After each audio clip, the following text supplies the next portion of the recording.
We turn to 5 on your mental health tonight here live in the newsroom and needing an energy boost to get through the day. Experts say that some stimulants are safer than others. So here to explain is Dr. Varsha Radhakrishnan, psychiatrist at Tufts Medical Center. It's always great to see you, doctor. Thanks for your time. So, and it's very common to see these kinds of drinks everywhere you go. Caffeine is the most consumed drug in the world. Many adults and even some teenagers in the United States say that they need at least 1 cup of coffee to start the day. So let's start with the basics. How does it help? So I am definitely one of those folks that needs at least a couple of cups of coffee in a day.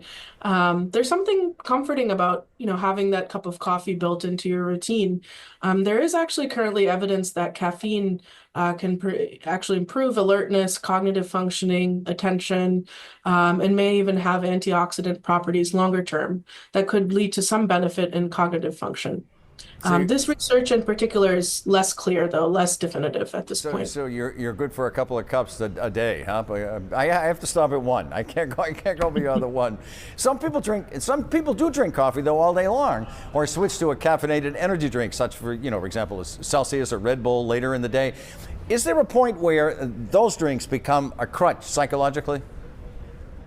So generally, coffee consumed in a low to moderate amount can have a more so positive effects, but the negative effects, especially with higher caffeine intake, really are more concerning when using high quantities throughout the day or switching to using energy drinks. So energy drinks in particular have not just caffeine, but many other additives, and they have more caffeine than the average cup of coffee.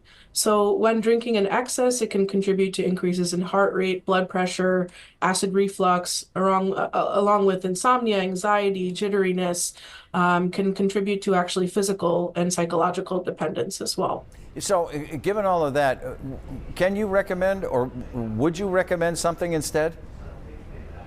So if you find yourself drinking too much caffeine in a day, the first step is really to ask yourself, what are you trying to manage there? Are you trying to manage excess fatigue? And if so, are you having trouble sleeping at night? Is it because of anxiety or stress, or is it actually related to other health-related conditions?